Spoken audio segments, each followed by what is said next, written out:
Compound effect कामयाबी हासिल करने का बहुत ही अच्छा और ज़बरदस्त तरीका सिखाती है, और वो तरीका ये है कि हमें इंस्टेंटेनियस रिजल्ट की बजाय लॉन्ग टर्म गोल्स पर फोकस करना चाहिए। ये बुक हमें बताती है कि कामयाबी के लिए आपको अपने काम के साथ फुल डेडिकेशन और कंसिस्टेंसी चाहिए। हेलो फ्रेंड्स, आप देख रहे हैं उर्दू टॉक्स और मैं हूँ अरूज फातिमा। आज हम जिस बुक की समरी पेश करने जा रहे हैं उसका नाम है कंपाउंड इफेक्ट। ये किताब डैरन हार्डी ने लिखी थी और इसमें उन्होंने ऐसे मेथड्स बताए थे जिनको फॉलो करके आप अपनी लाइफ में चेंजिंग ला सकते हैं। आइए एक एक करके इन मेथड्स को डिस्कस करते हैं। Method number 1, the compound effect in action. Compound effect एक ऐसा तरीका है जिससे आप छोटी छोटी चीज़ों को इम्प्रूव करके बहुत अच्छे रिजल्ट्स पा सकते हैं। इसमें इंटरेस्टिंग बात यह है कि आप एक माइनर तब्दीली से मैसिव रिजल्ट को पा सकते हैं। बहुत से लोग कंपाउंड इफेक्ट की स्ट्रैटेजी को नहीं समझ पाते। वो ये नहीं समझ पाते कि छोटी और स्मार्ट स्टेप्स अगर डेली बेसिस पर लिए जाएं तो एक दिन वो हमें अच्छे रिजल्ट्स देते हैं। आपके स्मार्ट स्टेप्स और डिसीजंस ही होते हैं जो आपकी कामयाबी और नाकामी का सबब बनते हैं। इस मेथड में कंसिस्टेंसी और डेडिकेशन की अहमियत को हाईलाइट किया गया है और ये समझाने की कोशिश की गई है कि जब कोई डिसीजन लिया जाए तो वो डिसीजन छोटा हो या बड़ा, आपको चाहिए कि फिर कंसिस्टेंसी और डेडिकेशन से उस पर काम करें। जैसा कि एक फेमस कोट है, you can not be a winner without maturity and consistency. Method number 2, decide what you want. सबसे पहले आप ये डिसाइड करें कि आप ज़िंदगी में क्या अचीव करना चाहते हैं और उसके लिए आपको कितना हार्डवर्क और डेडिकेशन चाहिए। जब आप अपने गोल्स को सेलेक्ट कर लें तो उसके बाद नेक्स्ट स्टेप ये होता है कि आप ऐसी चीज़ों को इमेजिन करें जो आपकी कामयाबी में हेल्पफुल साबित हो सकती हैं और ऐसी तमाम चीज़ों से अवॉइड करें जो आपके लिए नाकामी का सबब बन सकती हैं। आपको चाहिए कि एक प्रॉपर स्ट्रैटेजी बनाएं कि किस तरह आपने अपने गोल्स और डेस्टिनेशन को अचीव करना है और डेली बेसिस पर आप जो भी काम करें उसको राइट डाउन करें। इसका फ़ायदा ये होता है कि आपको ये अंदाज़ा हो जाएगा कि आपने क्या कुछ अचीव कर लिया है और मज़ीद कितनी इम्प्रूवमेंट की ज़रूरत है। गोल्स की सिलेक्शन कामयाबी का एक पहलू है। इससे आप में अपने मकसद को अचीव करने का एहसास पैदा होता है। ये हमें आगे बढ़ने, अपने मतलूबा नताइज हासिल करने और एबिलिटीज़ को इम्प्रूव करने में मदद करते हैं। Method number 3, habits. हैबिट्स का आपकी ज़िंदगी पर बहुत असर होता है। जितनी ज़्यादा हैबिट्स पुरानी होती जाती हैं उतनी ही गहरी होती जाती हैं। उनमें चेंजिंग लाना बहुत ही मुश्किल हो जाता है।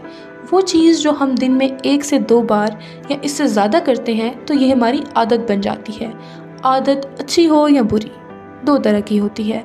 अच्छी आदत आपको पॉजिटिव थिंकिंग और सक्सेस की ज़मानत देती है। गुड हैबिट्स आपकी ज़िंदगी के बहुत से पहलुओं में अहम किरदार अदा करती हैं। फॉर एग्ज़ाम्पल, आपकी अच्छी आदत से इम्प्रेस होकर लोग आपसे रिलेशंस बनाना पसंद करते हैं। एक अच्छी आदत और मस्बत सोच से आपको ज़हनी सेटिस्फेक्शन मिलती है। दूसरी तरफ बैड हैबिट्स भी आपकी ज़िंदगी पर बहुत ज़्यादा असरअंदाज होती हैं। अगर किसी बैड हैबिट को ख़त्म ना किया जाए तो उसके बाद नुकसानदेह असरात मुरतब होते हैं। आपकी बैड हैबिट की वजह से लोग आपसे रिलेशंस बनाना पसंद नहीं करते। बैड हैबिट से आपको ज़हनी सेटिस्फेक्शन नहीं मिलती और हर वक्त आप किसी परेशानी में मुब्तला रहते हैं। लिहाजा आपको चाहिए कि अच्छी आदत अपनाएं और बुरी आदत को छोड़ दें। Method number 4, momentum. मोमेंटम को बनाना आसान नहीं होता। इसके लिए आपको बहुत ज़्यादा हार्ड वर्क और स्ट्रगल करनी पड़ती है, मगर जब आप मोमेंटम बना लेते हैं तो बहुत सारे काम आपके लिए आसान हो जाते हैं। मोमेंटम बनाने के लिए आपकी ज़हानत, हैबिट्स और स्ट्रेटजीज़ बहुत अहम किरदार अदा करती हैं। तो फ्रेंड्स, अब हम कुछ ऐसे टिप्स के बारे में बात करते हैं जो मोमेंटम बनाने में अहम किरदार अदा करती हैं। Number 1, select clear goals. आपको चाहिए कि सबसे पहले अपने गोल्स को सिलेक्ट करें और फिर इन गोल्स को छोटे छोटे पार्ट्स और सेक्शंस में डिवाइड कर लें और जिन पार्ट्स पर काम करना आसान हो पहले उनको कर लें। इसका फ़ायदा ये होता है कि जब आप इजी और छोटे कामों को पहले कर लेते हैं तो आप में बड़े कामों को करने का कॉन्फिडेंस खुद ब खुद पैदा हो जाता है और ये चीज़ मोमेंटम बनाने में आपके लिए बहुत हेल्पफुल साबित हो सकती है। Number 2, prioritize your task. आपको चाहिए कि ऐसे कामों को प्रायोरिटाइज करें जो सबसे इम्पॉर्टेंट हो और आपको एक मकसद तक ले जाएं। मोमेंटम बनाने के लिए ज़रूरी है कि सबसे पहले आप ऐसे काम करें जो इम्पॉर्टेंट और आपके लिए ज़्यादा बेनिफिशियल हो। Number 3, create a routine. आपको चाहिए कि अपनी डेली लाइफ का मामूल बनाएं और फिर कंसिस्टेंसी से उस रूटीन को फॉलो करें और अपने डेली काम करें। इसका फ़ायदा ये होता है कि जब आप कंसिस्टेंसी और डेडिकेशन से काम करते हैं तो ऑटोमेटिकली आपके काम में इम्प्रूवमेंट आनी शुरू हो जाती है और ये चीज़ मोमेंटम बनाने में हेल्पफुल साबित हो सकती है। Number 4, stay positive. काम के दौरान खुद को रिलैक्स रखें, मस्बत सोचें, नताइज की फ़िक्र ना करें बल्कि अपने काम पर तवज्जो दें। नाकामियों और प्रॉब्लम्स पे फोकस करने की बजाय आपने जो पेशरफ्त की है उस पर तवज्जो दें। Number 5, take breaks. आपको चाहिए कि काम के दौरान खुद को फ्रेश रखें और उसके लिए ज़रूरी है कि आप शॉर्ट ब्रेक्स लें और ख़ुद को रिलैक्स करें। लिहाजा इन हिकमत अमलियों को फॉलो करते हुए आप अपने काम में मोमेंटम पैदा कर सकते हैं। Now let's get back to method number 5, influence. आप जिस माशरे में रहते हैं वहाँ आपका वास्ता बहुत से लोगों से पड़ता है। माशरे में हर किस्म के लोग होते हैं और उनकी कंपनी का असर आप पर भी पड़ता है और ये आप पर डिपेंड करता है कि आप किस तरह के लोगों की कंपनी को सेलेक्ट करते हैं। अगर आप एक कामयाब इंसान के दरमियान रहते हैं तो यकीनी तौर पर इसका असर आप पे भी होगा। दूसरी तरफ अगर आप बैड हैबिट्स और नाकाम लोगों के दरमियान रहते हैं तो इनकी कंपनी का भी असर आपकी पर्सनालिटी पर पड़ेगा। लिहाजा आपको चाहिए कि बैड हैबिट्स वाले लोगों की कंपनी से अवॉइड करें। अगर आप किसी भी वजह से लोगों से रिलेशंस ख़त्म नहीं कर सकते तो इन लोगों से अपने रिलेशंस को महदूद रखें। समटाइम्स आप छोटी छोटी बुरी आदत को इग्नोर कर रहे होते हैं लेकिन बाद में यही आदत कंपाउंड होकर यानी इकट्ठी होकर आपके लिए नुकसानदा साबित हो सकती हैं। लिहाजा आपको चाहिए कि बुरी आदत को इग्नोर करने के बजाय उनसे अवॉइड करें, उनको गुड हैबिट्स में चेंज करने की कोशिश करें। Method number 6, work on daily basis. ये इस बुक का इंटरेस्टिंग मेथड है और इसमें कंसिस्टेंसी की अहमियत को बयान किया गया है। जो लोग कंसिस्टेंट होते हैं वही लोग ज़िंदगी में कामयाब होते हैं और एक बड़ा नाम हासिल कर पाते हैं। आपको चाहिए कि अपना काम डेली बेसिस पर करें और गिव अप ना करें। कुछ लोगों की आदत होती है कि वो 1 या 2 दिन प्रॉपर और डेली बेसिस पर काम करते हैं मगर वो कंसिस्टेंसी शो नहीं करते और गिव अप कर देते हैं। इस तरह के लोग कभी भी ज़िंदगी में कामयाब नहीं हो सकते। कंसिस्टेंसी के बहुत से फ़वाइद होते हैं जैसा कि ट्रस्ट बिल्डिंग। अमाल, अल्फाज और तर्ज अमल में मुस्तकिल मिजाजी दूसरों के साथ एतमाद को फ़रोग़ देती है क्योंकि जब आप अपने काम के साथ कंसिस्टेंट होते हैं तो आप अपने काम से 100% रिज़ल्ट हासिल कर सकते हैं और अपने गोल्स को अचीव कर लेते हैं और यही चीज़ दूसरों को इम्प्रेस करती है और वो आप पर एतमाद करते हैं और आपसे रिलेशंस बनाना या कोई बिज़नेस पार्टनरशिप करना पसंद करते हैं। Achieve goals. Long term goals को हासिल करने के लिए आपके लिए कंसिस्टेंट एफर्ट करना बहुत ज़रूरी है। चाहे ज़ाती तरक्की हो, तंदुरुस्ती हो, कैरियर की तरक्की हो या महारत का हसूल हो, तो इसके लिए परसिस्टेंट एक्शन लेना बहुत ज़रूरी है। शॉर्ट वर्ड्स में हम कह सकते हैं कि कंसिस्टेंसी ज़िंदगी के मुख्तलिफ शोबों में कामयाबी की बुनियाद है। पर्सनल ग्रोथ से लेकर प्रोफेशनल डेवलपमेंट तक कंसिस्टेंट एफर्ट से आप बहुत से फ़वाइद हासिल कर सकते हैं और अपने गोल्स को ज़्यादा मौसर तरीके से हासिल कर सकते हैं। Method number 7, domino effect. Friends, ये इस बुक का इंटरेस्टिंग मेथड है और इसमें राइटर ने डोमिनो इफ़ेक्ट की एग्जांपल लेकर हमें कंपाउंड इफ़ेक्ट की इंपॉर्टेंस को समझाने की कोशिश की है। जब आप एक छोटे डोमिनो को गिराते हैं तो वो अपने से अगले डोमिनो को गिराता है, चाहे इसकी लंबाई कितनी ही बड़ी हो।